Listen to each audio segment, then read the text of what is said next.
rentetan bab demi bab. Naam. Itulah Sa'id bin Amir. Kemudian yang selanjutnya adalah Tufail bin Amr ad-Dausi. Ya. Yang mana Tufail bin Amr ad-Dausi adalah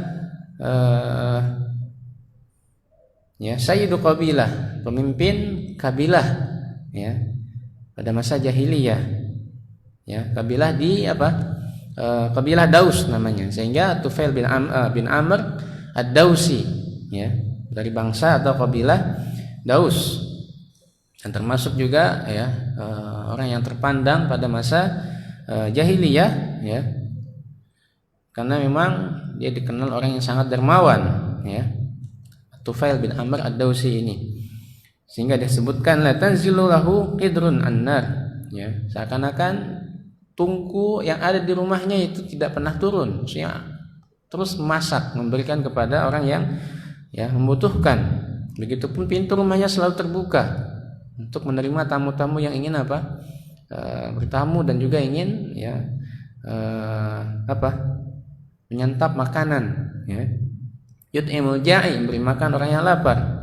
Ya, dan intinya Tufail bin Amr ini adalah orang yang baik ya. Di samping itu adibun aribun labibun.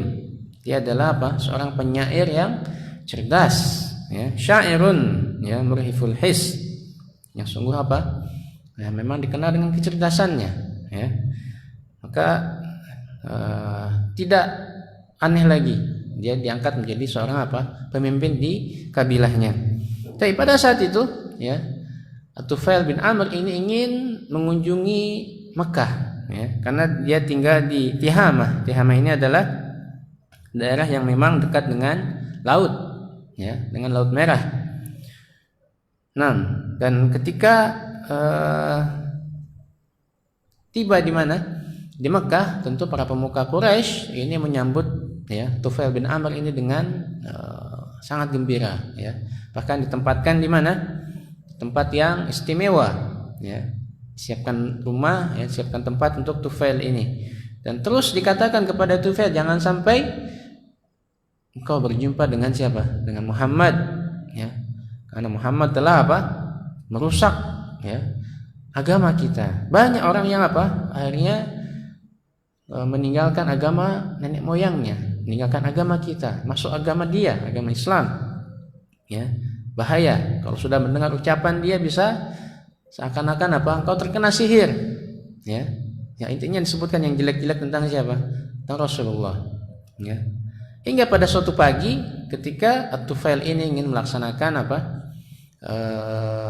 tawaf di sekitar Ka'bah dan kemudian ingin tentu ya menyembah berhala, meminta berkah kepada berhala-berhala yang ada di sekeliling Ka'bah tersebut. Ya, ketika itu Tufail melihat Rasulullah ya. Nah, dan tanpa terasa dia terus mendekati kepada Rasulullah ya. Dan sampai akhirnya Allah Subhanahu wa taala takdirkan Tufail ini bisa mendengar apa yang diucapkan oleh Rasulullah. Karena pada saat itu Rasulullah sedang sholat. Dia heran ya. Bisa ada orang yang ibadahnya beda dengan dengan ibadah yang biasa dia lakukan, sholatnya beda ya. Dia penasaran, dia dekati dan sampai akhirnya tadi ya, dia bisa mendengar apa yang diucapkan oleh Rasulullah. Pada saat itu Rasulullah sedang membaca Al-Quran tentunya. Sampai akhirnya Tufail ini ikuti Rasulullah sampai tiba di rumahnya ya. Dan ketika itu Tufail berkata kepada dirinya sendiri ya, "Fakilatka ummuka ya Tufail." Sungguh celaka wahai Tufail. Sungguh celaka dirimu wahai Tufail. Innaka larajulun labibun syair. Sungguhnya engkau dikenal memang orang yang cerdas, penyair. Ya, wa ma yakhfa 'alaikal hasan minal qabih. Enggak akan kamu bisa membedakan mana yang baik, mana yang jelek ya. Fama yamnauka an tasma'a minar rajul ma yaqul. Apa yang melarangmu untuk mendengar ucapan yang ucapkan oleh laki-laki ini, itu Rasulullah ya. Jadi ketika mendengar pertama kali maka dia seakan-akan menyesal ya, menyesali dirinya sendiri ya. Sampai akhirnya ya tiba bersama Rasulullah di kediaman di rumah Rasulullah ya. Maka pada saat itu At-Tufail mengatakan kepada Rasulullah, "Ya Muhammad, inna qaumaka qad qalu li anka kadza kadza kadza." Wahai Muhammad, sungguhnya kaummu, ya orang-orang Quraisy ya, mengatakan kepadaku tentang dirimu begini begini begini, maksudnya ya perkataan yang jelek ya. Wallahi ma barihu yukhawifunani min amrika hatta sadattu udhuni bikutnin li alla asma' qaulak. Dan demi Allah, mereka terus menakut-nakutiku ya, supaya apa? Tidak sampai berjumpa denganmu. Sampai akhirnya aku tutupi kupingku ini dengan kapas. Tsumma aballahu illa an yusmi'ani syai'an minhu. Nah, akan tapi Allah ya menakdirkanku bisa mendengar sesuatu yang keluar dari lisanmu ya. Fawajadtuhu hasanan. Ya, maka aku dapati apa yang keluar dari lisanmu itu adalah perkataan yang baik. Fa'arid alayya amrak. Maka ya ajarilah aku ya. Ajari apa? Agama Islam ini. Fa'aradu alayya amrahu wa qara'a li surat al-Ikhlas wal Falaq. Maka akhirnya Rasulullah mengajari Tufail bin Amr ini surat Al-Falaq dan juga Al-Ikhlas. Maka dia katakan, "Wallahi ma sami'tu qaulan ahsana min qaulih wa la ra'aitu amran a'dala min amri." Demi Allah, aku belum pernah mendengar ucapan yang paling baik dari ya ucapannya itu. Surat Al-Ikhlas dan juga Al-Falaq ya. Inna dzalika basatu yadayya lahu. Dan setelah itu maka aku bentangkan tanganku menyalaminya ya, dan aku katakan asyhadu an la ilaha illallah wa anna Muhammadar Rasulullah. Inilah Tufail bin Amr Ad-Dausi. Seorang pemimpin kabilah ya di suku Daus yang awal mula ke Mekah ini tujuannya ya ingin beribadah di sekeliling Ka'bah, tapi nyata Allah takdirkan ya dengannya dengan perjumpaan bersama Rasulullah dan mendengar apa yang diucapkan oleh Rasulullah, sampai akhirnya Tufail bin Amr ini ya menyatakan diri masuk Islam karena dia orangnya cerdas, tahu membedakan mana yang baik mana yang nggak baik dari perkataan atau ucapan-ucapan yang keluar ya dari lisan seseorang. Dan yang dia dengar dari lisan Rasulullah adalah kalamullah ya, yang tidak ada tandingannya oleh syair apapun ya.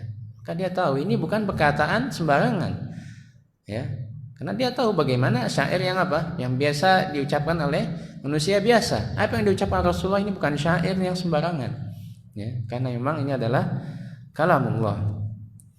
Baik. Kemudian ikhwah sekalian dan akhwat, bahwasannya Tufail setelah itu akhirnya tinggal bersama ya Nabi di Mekah, mempelajari beberapa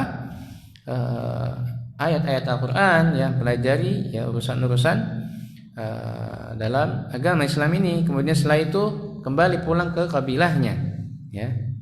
Dan ketika hendak pulang maka ya At-Tufail ini meminta kepada Rasulullah supaya Allahumma meminta kepada Rasulullah supaya an yaj'ala li ayatan takunu li aunan, memberikan aku ya tanda ya supaya menolong atau membantuku ketika berdakwah menyeru kaumku ya. Maka Nabi berdoa, Allahumma ja'al lahu ayatan, ya Allah ya jadikanlah baginya tanda ya. Maka ketika ya Tufail bin Amr ini sudah hampir sampai di tempat ya, atau di daerahnya, didapati kuntu fi maudin waqa'a nurun fi ma baina aini mislu sabah. Ada tiba-tiba cahaya yang keluar antara dua mataku ya. Faqultu, maka aku berdoa kepada Allah, Allahumma ij'alhu fi ghairi wajhi, ya Allah jadikanlah ya cahaya ini selain di wajahku. Fa ini akhsha an yazunnu annaha uqubatun waqa'at fi wajhi limufaraqati dinihim. Aku takut mereka menyangka ini adalah hukuman kepadaku karena aku tinggalkan agama mereka ya. Maka seketika cahaya itu pun berpindah atas izin Allah tentunya. Pindah kemana? ke ujung tongkatnya. Ya.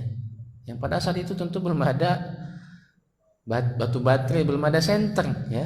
Itulah ya. Salah satu bukti kekuasaan Allah Subhanahu wa taala. Ya, Allah bisa memberikan sesuatu yang luar biasa, luar akal manusia kepada siapapun yang dikehendakinya. Dan pada saat itu diberikan kepada siapa? Tufail bin Amr. Ya, dan ketika itu para kaumnya melihat, ya, dan tentu mereka disebutkan faja'alan nas yatara'una dzalikan nur fi sauti kal kindilil mu'allaq. Mereka keheranan, ada cahaya yang muncul dari tongkatnya. Seperti apa? Itu tadi, seperti apa zaman kita dulu namanya, sebelum ada, kalau mati lampu apa namanya? Ya, petromak itulah ya, yang tergantung di tongkatnya. Ada cahaya ya, yang dari tongkatnya ini. Nah, kemudian satu persatu ya menyalami dia, diantaranya adalah ayahnya sendiri. Maka ya, ketika ayahnya sampai, dikatakan oleh At-Tufailin, ilaika anni ya abati falastu minka walasta minni. Menjauhlah engkau wahai ayahku, ya. Aku bukan anakmu lagi dan engkau bukan ayahku lagi, ya.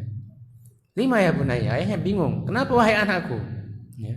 Laqad aslamtu wa taba'tu dina Muhammad. Aku telah masuk Islam, aku telah mengikuti agama Muhammad sallallahu alaihi wasallam. Ai bunai, dini dinuka. Wahai anakku, agamamu, agamaku adalah agamamu juga. Ya. Maksudnya ayahnya pun ikut anaknya, karena memang ayahnya pun mengakui anaknya cerdas, enggak sembarangan, ya. Enggak menolak, enggak membantah, ya.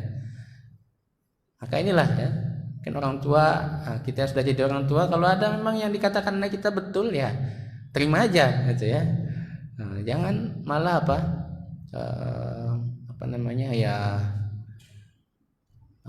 bisa membentaknya atau mungkin ya mengatakan yang dikatakan itu nggak benar, ya. Tentu ini bukan akhlak ya seorang orang tua yang baik. Ketika memang kebaikan dari anaknya maka terimalah. Inilah yang dilakukan oleh ayah dari At-Tufail. Seketika langsung dia ikut agama anaknya ini. Nah, begitupun istrinya, ya. Istrinya pun juga menyalami yang kedua, maka dia katakan ilaika anni, menjauhlah dariku, lastu minki walasti minni. Kau bukan istriku lagi, ya, dan aku bukan suamimu. 5. Kenapa? Ya, disebutkan aku sudah masuk Islam, ya, dan itu telah memisahkan kita. Kau masih kafir. Nah, maka dia katakan istrinya, fadini dinuka, agamaku adalah agamamu juga. Istrinya pun masuk Islam. Dan kemudian setelah itu Tufail bin Amr mendakwahi kaumnya, ya, terus dengan sabar untuk masuk Islam, ya, sampai akhirnya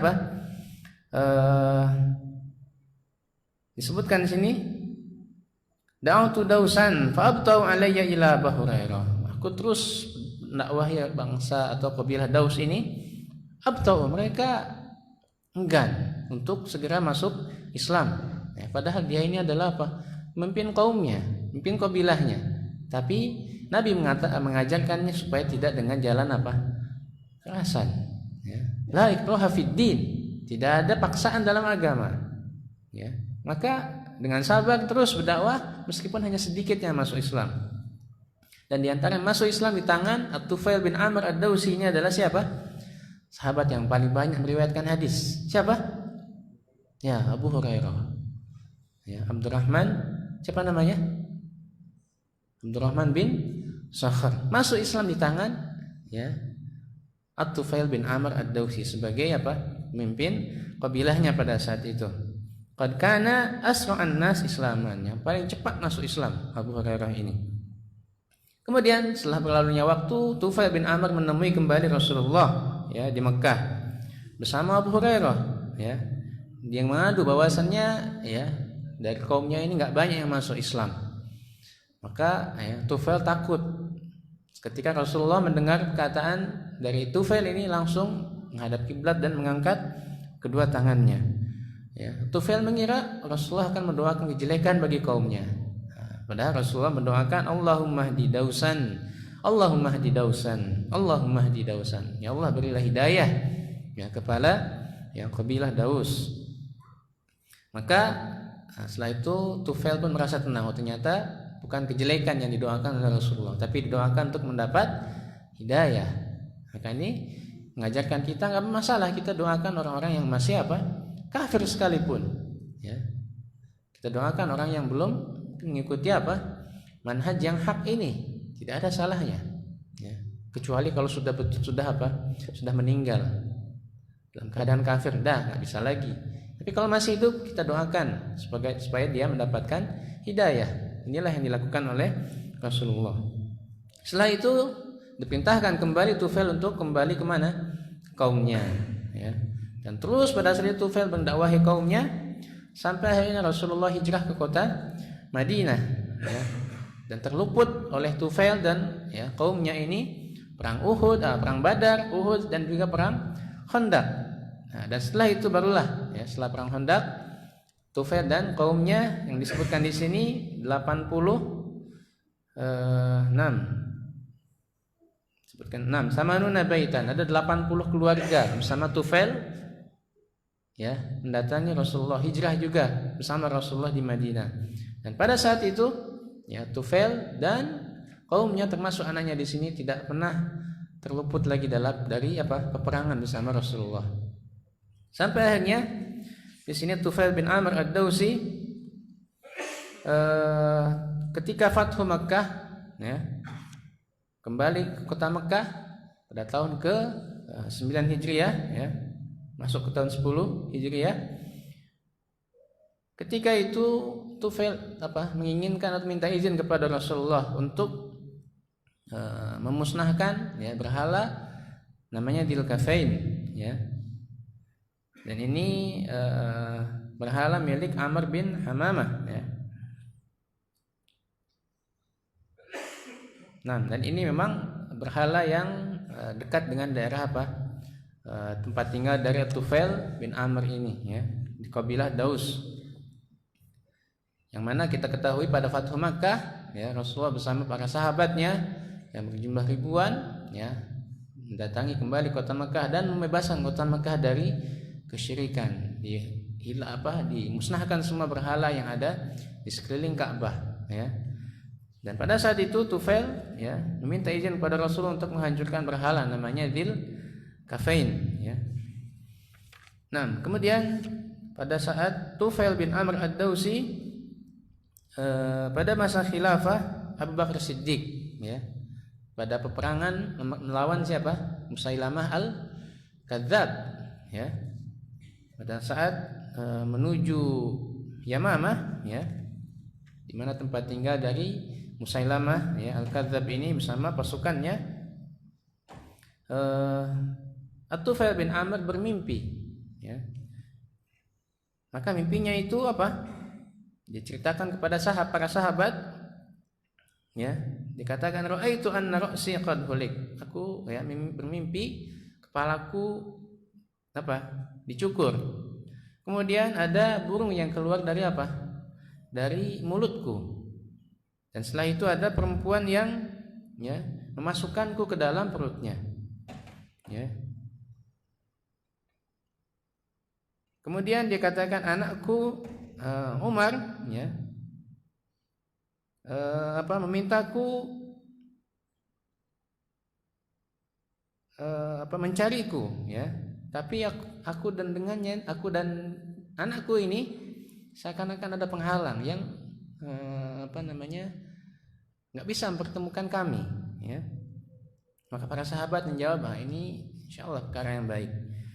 Faqala, maka At-Tufail menafsirkan sendiri mimpinya. Amma ana wallahi laqad awwatuha, aku telah kurang lebih mengetahui maksud dari mimpi ini. Amma hal qurasi fadzalika annahu yaqta, kepalaku yang cukup ini maksudnya adalah kepalaku nanti terpotong. At-ta'ir alladhi kharaja min fami fahuwa ruhi, burung yang keluar dari mulutku itu adalah rohku. Kemudian perempuan yang memasukkan ke dalam perutnya itu adalah tanah, ini adalah bumi, yang mana aku dikuburkan di sana. Wa inilah arju an uqta syahidan, dan sungguh aku berharap ya terbunuh dalam keadaan syahid ketika ya berperang melawan siapa? Musailamah al-Kadzdzab ini. Dan ya itulah ya memang apa yang dimimpikannya betul-betul terjadi ketika berperang melawan siapa? Musailamah al-Kadzdzab, maka Tufail bin Amr ad-Dawsi pun betul-betul apa? Meninggal dalam keadaan syahid insyaallah. Baik, adapun anaknya ya pada masa Khalifah Umar bin Khattab ya, apa namanya, bukan nama anaknya bukan Umar tapi Amr ya. Amr bin Tufail itu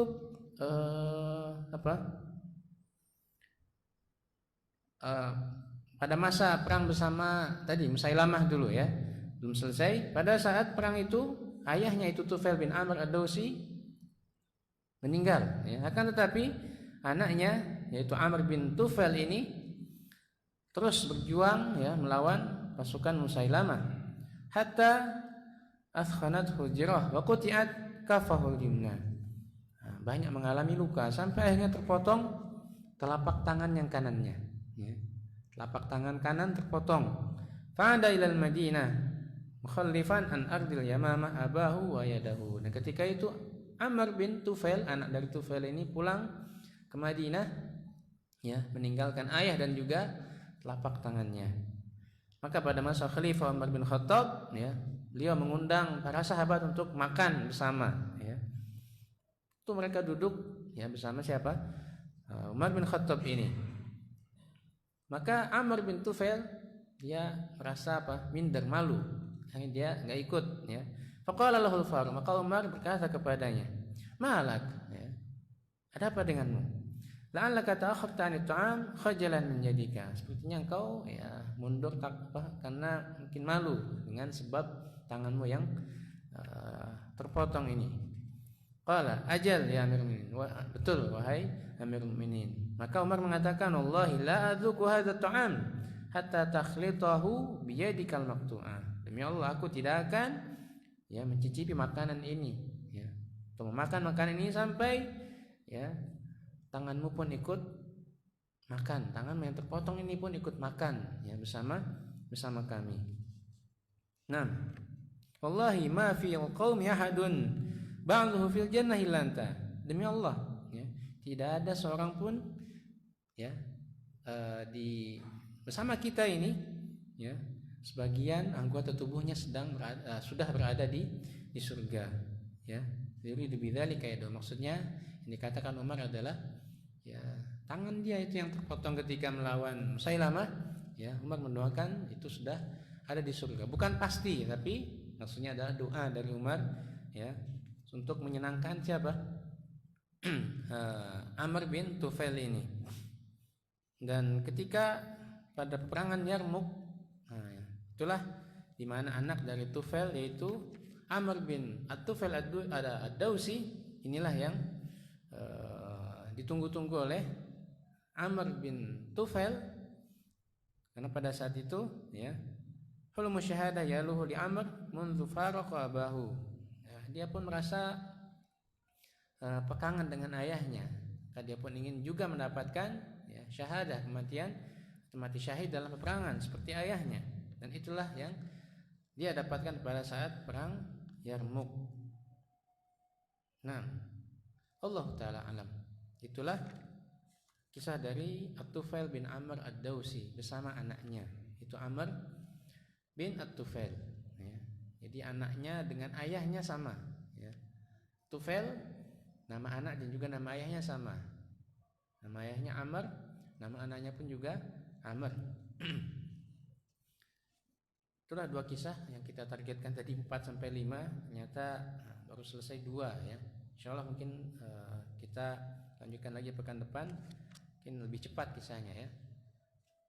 Nah, di antara 2 kisah ini alhamdulillah ya, mudah-mudahan bisa kita ambil ibrah atau pelajaran dari keduanya atau dari sahabat-sahabat yang lain yang kita sebutkan tadi dalam 2 judul kisah ini. Baik itu Sa'id bin Amir al-Jumahi, ada di sana dikisahkan siapa? Khubayb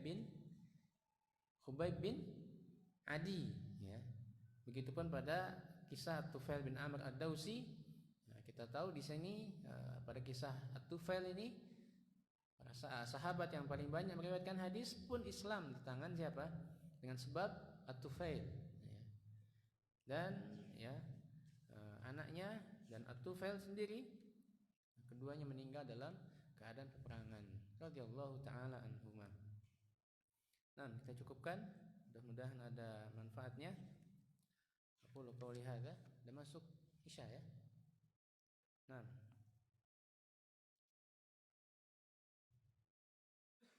Nah, kurang dan lebihnya mohon maaf. Aku qauli hadza fastaghfirullah li wa lakum wa lisairil muslimin wal muslimat wastaghfiruhu innahu huwal ghafurur rahim.